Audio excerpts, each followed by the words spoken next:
everyone, and welcome to the Beyond Sundays podcast. We're so excited that you are joining us today. And in the studio with me today, I have two very special guests. I've got Geoffrey Turner and Ben Johnson. How you guys doing today? Pretty awesome. Great.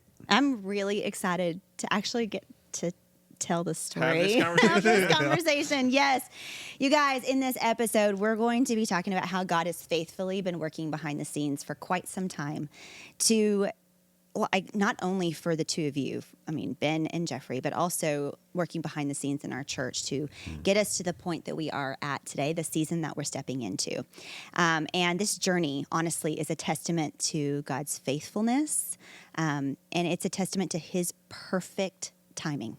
And I can't wait to share some of those details, but I'm hoping that today in this conversation, you are encouraged, you are inspired to remember that God is faithful in every single season that we may walk in, or even in the places where we may not know where God is. Like we don't know if he's working. It's in the unseen moments. He is faithful in those places. And so my hope is that this conversation encourages you and inspires you to trust God in your life, because this is going to be fun today. Yeah. To actually get to talk about it. Okay, so I would love for you guys to share who you are, what you do now, and what you did. So I'm Geoffrey. I am the lead pastor of LA Park. We were getting ready for this video, and I knew I was going to say that.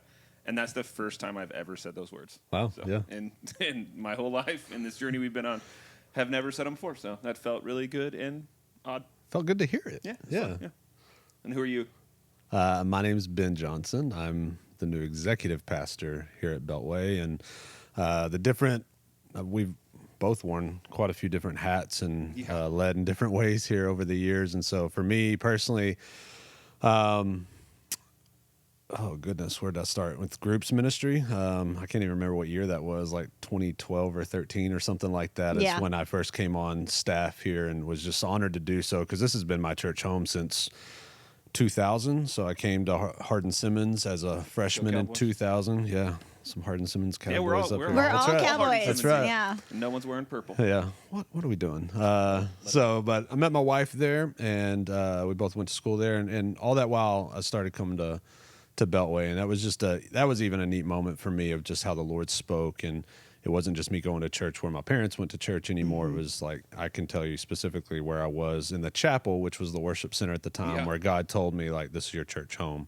And just trusting him in that journey, and then that getting to be a place that I got to work. And I felt so honored that I would be asked to work here, because I'd been serving in AV, running cameras in the worship center, and leading life groups and going to youth camps and stuff. And so getting to work here was just, man, I'm so blessed. And then that turned into just different things over the years where there were needs. And as we were growing with helping with social media and communication, and we built the North Campus, and we both got to go over to the North Campus together. And that was one of the, we've been working together a long time, as Geoffrey would invite me and my wife to youth camp to serve. And we always loved doing that. We have some great videos of Ben and Ashley from youth camp. Some good stories, dandies. Some cringe stories. Lots of cornhole at youth camp. Played much of that. Yeah, that's right. And so we really got to start working together in that capacity. And then I thought it was just really fun when we got to go help kind of co-lead the North Campus there for a season. We just sort of split responsibilities. And that's, I just look back on that time even where that was so special to work together, because there wasn't any competing or anything weird. It was just, man, we worked really well together, and it was fun. And we would joke about this moment then. Yeah, we did. When we were working at North. That's right. It was a pipe dream, right? Not about Beltway even. It was just like, hey, whenever I go somewhere and I'm going to be the lead pastor, I would love to work with you. And we would just laugh about it. And it never felt real. It didn't. Right. So, we were serious about it. Even looking back on that time, it was like, it just didn't feel like it that would be cool, but we wasn't sure if it would ever happen either, because we just weren't sure what the Lord might do. I always envied Geoffrey, because he knew, like, from a long time ago that God called him to be a lead pastor, and he was doing something there. My ministry journey has been kind of different, because I never really, I felt a call to ministry when I was a junior in high school, but I grew up in little small churches, which there's nothing wrong with that. I'm blessed by those churches, but all my model was there was like the lead teaching pastor that kind of was the main person on staff, a part-time children's pastor that had to be a woman for some reason at those churches, and maybe a youth pastor. Right. And I never felt like any of those fit me exactly. And so coming to Beltway, I started to see where there were all these different roles that you could play.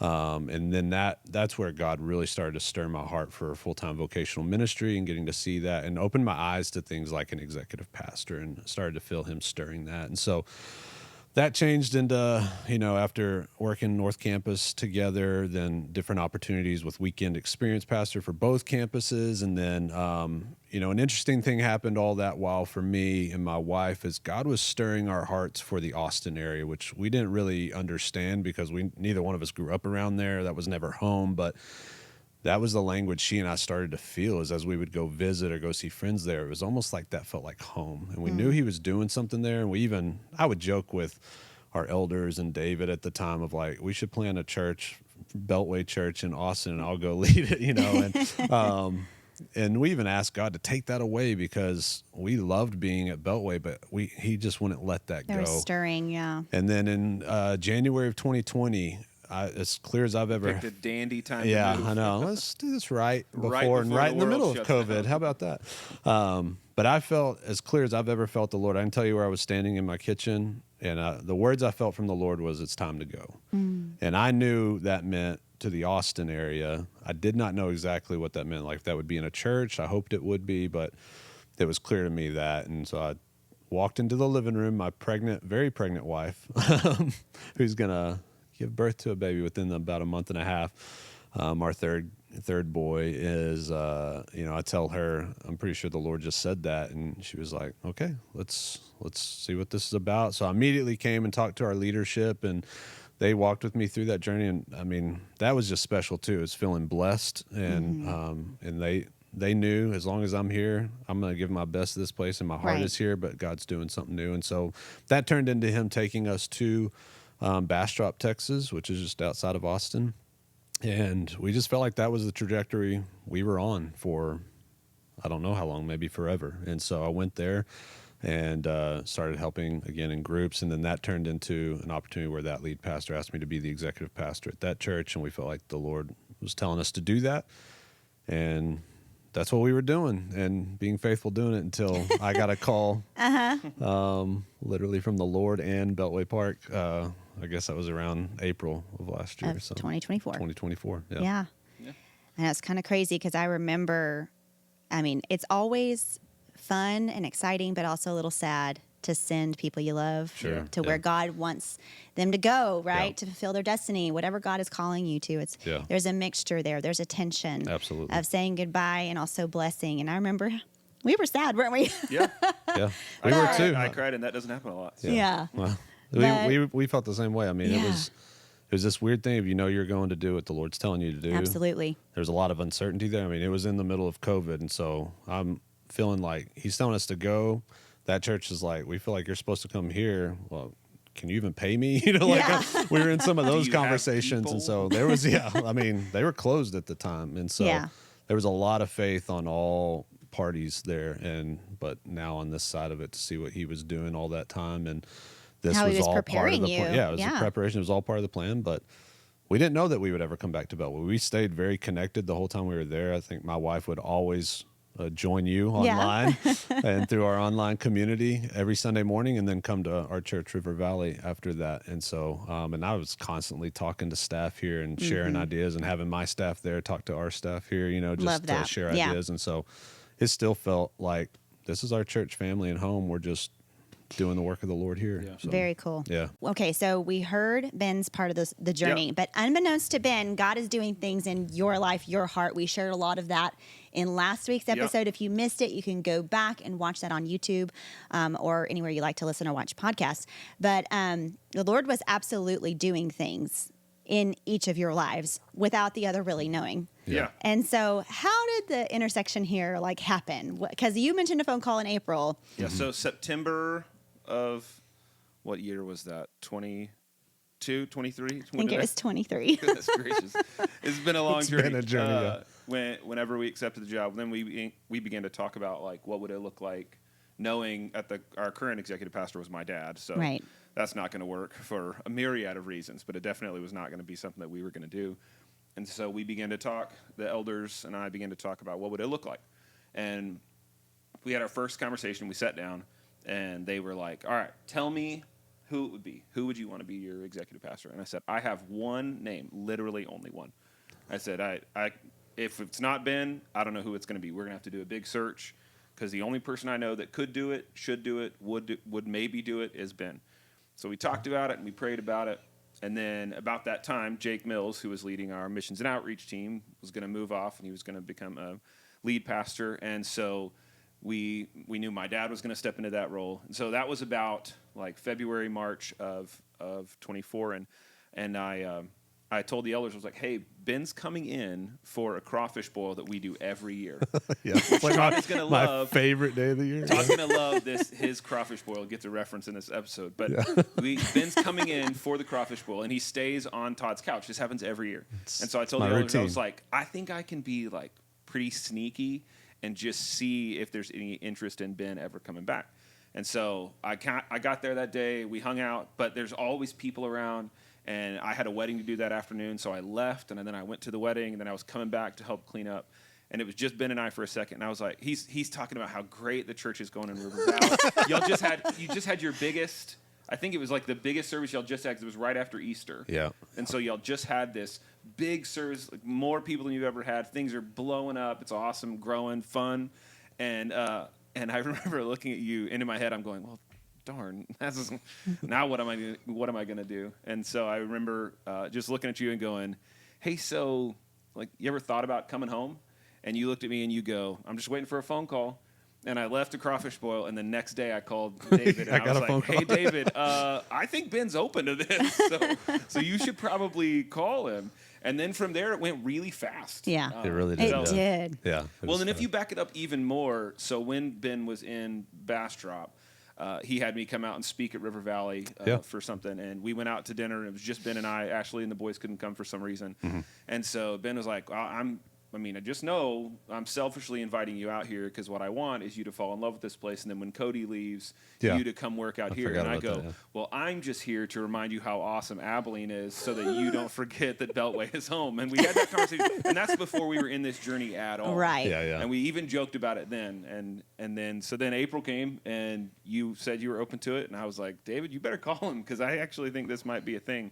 And then it went way faster than I think we thought it was going to. So for sure. I mean, it was funny even as I think back on that crawfish bowl, it was just, I was not serious. I mean, I was about like, well, just call me, but it was also like, I didn't see that happening either. You know, I was very happy where we were. We felt very called there.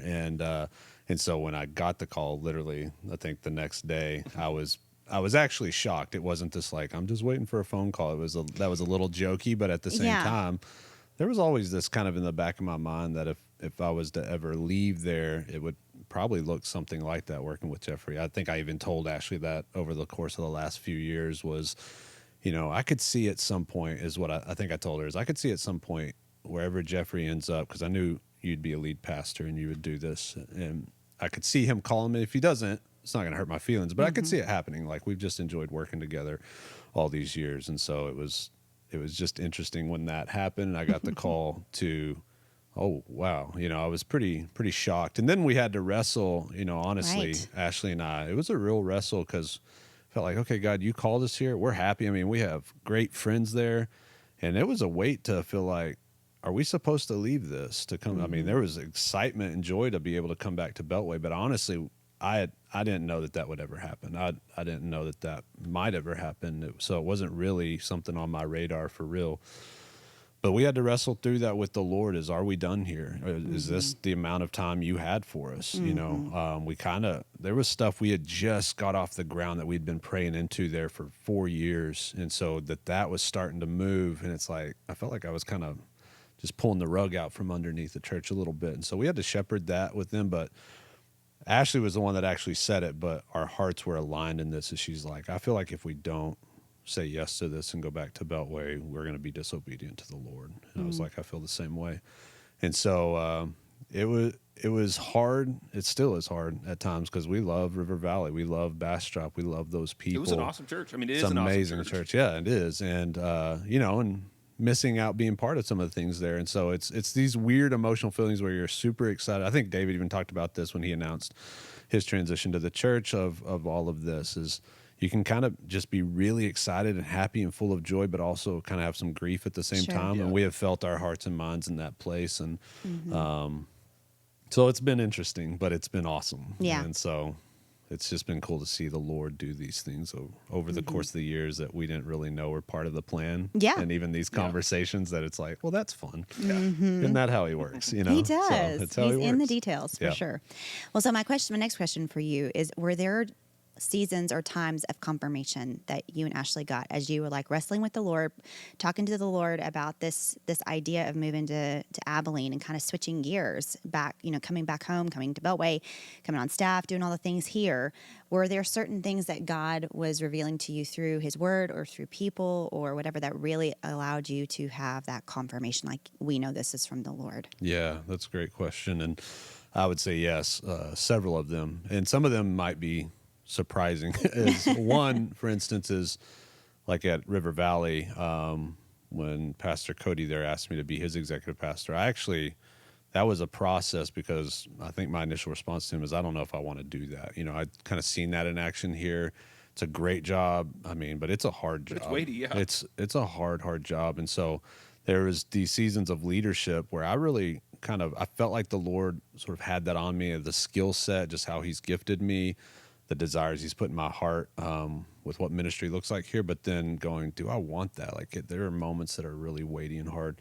And so I had to wrestle with that with Cody. And then there was just a moment there in that wrestle where it became clear to me and Ashley, and she helped even kind of confirm that in me, is like, this is something I'm built to do, and I need to do it and find that place with the Lord, which is a constant surrender. And I'm still doing of like being able to surrender those hard moments and trust him to equip me and empower me. And like, I'm not enough to do it. Like, I need him to lead me in this. And there are hard conversations at times and difficult moments that you have to shepherd, that I wanted to get to a place where it's like, that didn't weigh on me, or like, I'm not going to lose sleep, and finally settled into like, there's just going to be nights where you lose sleep and that are going to be hard, and that's part of it, but not so far where it just ruins my whole day and whole week. And then I come home and I'm just a bear to my wife and kids. And so he took me on a journey the last 4 years to sort of find that place with him and to accept the calling and all parts of the calling, the great parts, the difficult parts. And so that's one piece. There's others that are more fun to tell. Like I remember, and I told David and Geoffrey this when I got the call before we even knew if this would really pan out or not. I remember it as like God brought me back to this memory of, it was when I first came on staff at Beltway, 2012, 2013, whatever that was.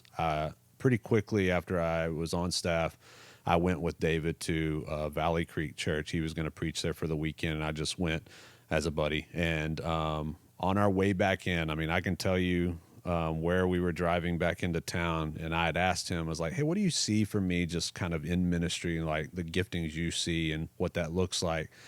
And he says, he didn't even remember saying this, but I remember it clear as he said, I could see you doing something like Randy is doing. And Randy was the executive pastor at the time. And so I just kind of tucked that away, like, okay, I could see that. And I think that's something the Lord has used all these years to just sort of confirm his calling for me eventually. And then all the experience that I've had here at Beltway that has helped speak into this, you know, that's not lost on me either. All the different hats I've worn through the years as we've grown has made this, I'm more equipped for this, I guess. And so there's fun little moments like that along the way. And then it's not lost on me, even these conversations we would have at dinner when he came to preach at Bass Shop, or just those little fun, like, hey, if ever this were to happen. I think God was using those moments not as just like friendly banter, but actually like he was stirring something in our hearts. Like, I'm doing a work y'all don't know about yet. And I'll let you know when it's I can time. almost see him being like, this is going to be fun, you know? So That is crazy that you had that conversation with David, because we talked about it in the last episode, but part of like the very beginning part of this journey for us is a conversation I had with David on the way to Miami. Oh, really? It was just, we were at the point that we were looking at, like, our kids are getting older, I'm getting older, and if we're going to go, we need to go. And so on the way to Miami, I had a conversation with him. I was like, hey, let's talk. Yeah. It's crazy that both those happened in just those kind of conversations. Yeah, that is cool. I also have the unique privilege of, being married to you but also Privileged, usually. The always privileged. always privileged to be married to you, but to also have a real front row seat to the behind the scenes of what God has been up to. And because I'm married to you and this involves you, and I personally got really giddy about seeing the dancing fingers of God, just how he's been working over years, and just the ways in which he he weaves paths together for such a time as this, for a really appropriate time. And I think it's not lost on at least Geoffrey and I the timing of April, the crawfish boil, Jake, and what the Lord was doing in Jake's life and the call on his life, and how that allowed him and his family to move into the destiny that God had for him, and how that eventually opened up a different role for your dad, and stepping into the future for that as well. And just, I'm really personally, I've been super excited about what, I don't know what God's doing all the time, but I do know that he's up to something really fun and really exciting when he starts to move things around. Yeah. To see all that happen in one domino fall. Yes. You'd be like, well, it would be great if then that happened. And then that happened. happened. It would be awesome to see God do, and then that happened. And you just kept going. At some point you go, well, I can keep dismissing these as if they're just things, or I can just recognize God's up to something in the middle of this. Yeah. But I think what's neat about that is God cares just as much about Jake and Aaron and getting them in the right spot in that church as much as he cares about Randy. And it makes complete, if Randy was to do anything else except executive pastor and he's ready for that, well, of course it'd be missions and outreach, and it's he cares just as much about Randy passionate. and Bobby and you guys and me and Ashley and River Valley and Beltway. It's he cares about all of it. And that was I think just a really sweet thing that we got to experience and see, and are still getting to see, is it's not just him. I could get selfish and be like, isn't this cool what he's doing with my life? Yes, it is, but he cares just as deeply for everybody involved, and absolutely, and David and Jeanette, everybody. So. Yeah, so that leads me to my next question. It's January, February, this is where we are in the church, and your handoff has happened officially as of January 1, and your handoff will happen in May. So my question for you guys is, what are you looking forward to most as you step into these roles together as a team, and what are you looking forward to as we step into this season of new for our church? Man, that's a huge question. Just what comes to mind? Yeah, what am I looking forward to? I love part of the things that I think Ben and I have loved doing together, especially in that season of leading North, is the working with our staff, leading our staff, that staff culture piece. I love to do. It's fun. We have fun doing that part together. So I'm excited about that. I'm excited about just seeing how God is going to continue to push us forward in our vision. I think that one of the things, whenever we started talking about this initially, the thought was, do we go leave? Are we going to go, are we going to plant a church? Are we going to plant a church in Weatherford? Are we going to do whatever? We had all these conversations, and we talked about all that, but then it was Beltway's home. And also, Beltway has a vision that I am for, and Absolutely. So there's things we haven't had the 4,000 baptisms yet. We got work to do, and we have a ministry center that's going, and it's great, but that can continue to move forward. We still have a foster care issue in the big country. These are things that really matter that we want to keep pushing forward into those. So in the short term, we're going to keep running because we've been running and like the direction that we're running. Yeah, I would agree with that completely. To me, it's exciting about. Really, and I love how Beltway and our elders and our leadership is doing this. I'm glad David's still around in a new role. I'm glad Randy's still around in a new role. And so getting to stand on their shoulders and just carry this forward. It's not this thing's messed up and we need to completely shift direction. That's not what's happening here. And I'm so thankful to the Lord for that. It's just, let's keep moving forward. Things will be different because I think David even said this when he made the first announcement, is just that's the nature of, time, and just seasons change and people are different. And so, but it's not these big drastic swings. And so for us, it's looking at some of those staff culture and stuff that we're just excited to do that's in us, and keep moving forward with the 2030 vision and the things. And God's going to reveal some of the new that we would be doing anyways if we were in this seat or not. Yeah. But he's going to do what he's going to do. He is going to do, and we're going to be obedient, and that's what we're supposed to just be aligned with him. And that's exciting for me because that's that is not a hard thing with Geoffrey. I feel like we are just a team and have been forever. And so it's like we have similar values and vision, and that matches with the vision of Beltway Park already. But also, I'm excited. Also, a little bit, I guess, fear can take over sometimes too, is there is the unknown ahead. Sure. But it's an exciting unknown. It's like we know God's going to reveal some new things in a new season for the years to come.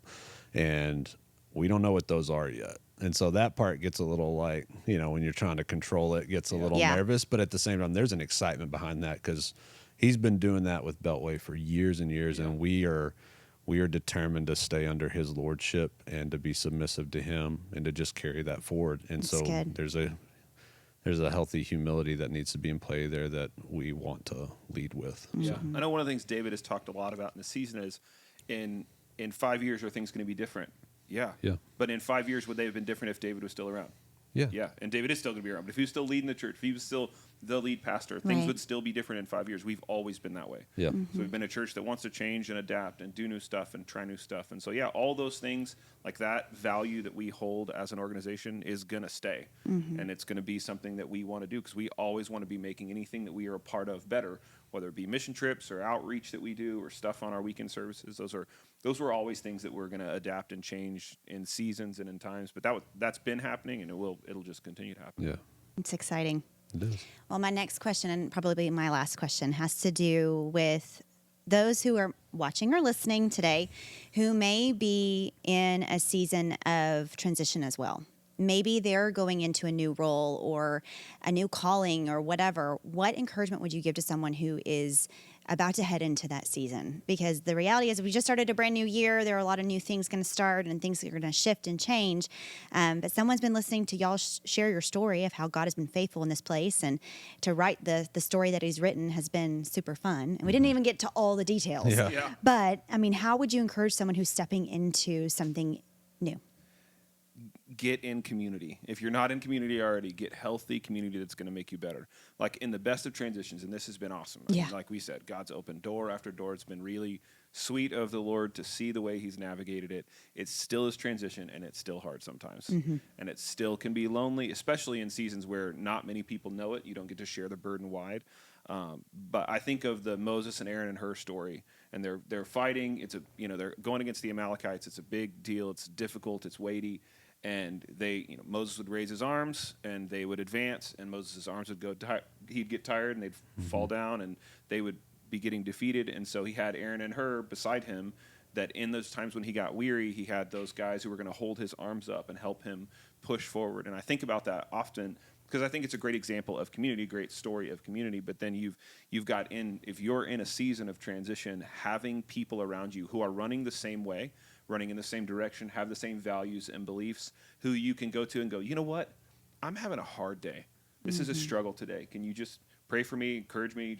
Or sometimes you just need to bring that stuff into the light, so you don't just sit in it and harbor it. You can go, hey, I'm gonna tell you this just so that I'm not the only one holding on to it. So community is, it's massive all the time. It's so massive in this season. Yeah, that's a good word. It's funny you share that story because even thinking about the earlier question you asked about those moments where God would kind of highlight, that was actually one that the Lord just reminded me of. Is I remember Geoffrey preaching a sermon about that years ago, and he was talking about people in his life that hold his arms up, and he mentioned me as one of those people. And it was a season that we were leading together there at North, and man, he put that on my heart, and I've held on to it for a long time. And that's not lost on me. So I'm honored that he sees me that way, that the elders see me, and that I was the name, that's not lost on me either. I feel very honored and humbled just that, to be considered that. But I completely agree with just that community, healthy people, holy people. We've all got people in our lives that when we're going through difficult season, they're kind of, I call it like a sin cheerleader. They're just like, you deserve better. And it's awful. Your wife's an idiot, just idiots like that, like, we don't need those people in our lives. We need godly people that are going to call us up to holiness and serving and things like that. And so I would completely agree. But I would also just encourage people that my tendency is to try to control things. It's like in these difficult seasons, it's like trying to control what I know, what's the outcome going to be, and instead finding a place of peace to just surrender and be like, you know what? Full faith and trust in the Lord is he's going to take care of you. If I'm following him, I don't have to worry about striving for the role or the promotion or the title or the right church. It's just, and he's done it for us, and that season's still not done. It's like he's going to take care of the next few years even. But as I look back on even just this moment of where he's brought us to right now, is I wish I probably would have, in some of the more difficult moments, just trusted and not worried. It would have been so much easier. Right. I mean, I get but it. Yeah. You find yourself worrying, like, what if, is this ever going to happen? How is this going to take shape? And instead just like, God, I'm yours. You tell me what to do today. I'm going to be obedient to that and just trust that he's going to take care of the next day and next week and next month and next year and next decade and all the people involved. And I think that's the theme we've talked about here. But looking back, I wish I would have trusted more. So the best thing I can do is try to, in the days ahead, just trust and have faith in that if I'm following him and I'm submitted to him and I'm leading my family that way, I'm leading the staff this way, he's going to take care of it. And so that would be my encouragement to anybody listening, is as much as you can just, cast your cares on him, cast your anxiety on him. He will make your path straight. Yeah. His scripture is clear, and our experience proves it. Yeah, God is good. He does good, and he works all things together for good. Well, thank you guys so much for joining and sharing part of your story with us today. I can't believe that this is like official. Me either. I know. It's like really official. And you guys are the next generation leadership of Beltway Park Church in Abilene, Texas. It's still a little hard to believe. Still weird to digest that, but like I said, honored and thankful. And excited about what God has. Yeah, it's very exciting. If people can be praying into this next generation of leadership and what God is wanting to do, and how can we pray for our church? How can we pray for our team? We've got a big team. Yeah, it's not just the ones sitting in this room today. Not at all. We have a huge team. So, and a lot of things that God is doing now and desires to do in the future. How would you encourage us to pray? I mean, this next generation of people that are coming up are different than the previous generation, and you want to chase after people. You want to chase after the lost. We got a lot of lost people in the big country, so we want to chase after them with everything in us, and we want to do that in whatever creative ways God might have for us. So just because church has been done one way for a season doesn't mean that it's always going to be done that way. You look at the history of the church, and it's changing all the time. And so I think we could be praying for that, is how can we go reach the lost of the big country? Are there new things, new ways, new ideas, new strategies that we can... I mean, we want to make it, we've said this forever at Beltway, we want to make it hard to get to hell in the big country. Amen. And if that's the case, then we're going to have to adapt all the time. The world is changing. The church needs to not be the one thing that stays the same. You can also change. And so it's good. How we do that and what that looks like, we'll see, but we can be praying for that, because that's awesome. We want to make it hard to get to hell in the big country. Absolutely. Amen. And like you said, we've got a big team. We've got a great team. We're walking into a great situation. These are people that we've led with for years and years, and that's fun too. It's not like when I came back, it weren't just all new faces. There were some, and I've gotten the opportunity to build those relationships. But there's a lot of people on our team and on our serve teams. They've been faithfully serving for years. And so I think that prayer is starting with thankfulness to the Lord for that, Amen. But then also just praying for more of that. Is lots of times we get to be the face, and we're honored to do that of these different things, or being on stage, but really there's a whole team that's just faithfully serving and leading in the places that God's called them to, that makes the whole thing work and helps us accomplish the mission like he's talking about, to reach the lost, the unchurched, and to unashamedly do so. That is our mission. That is our goal, is we want it to be hard for people to get to hell in the big country. And would we be seen perhaps around the world as a model for that? That would be amazing. Yep, it would. Let's go. Let's go. Let's do it. Let's go, guys. Thank you so much for joining us today on this episode of the Beyond Sundays podcast. We hope you guys have a fantastic day. Be blessed, and we'll see you back next time. Bye, guys.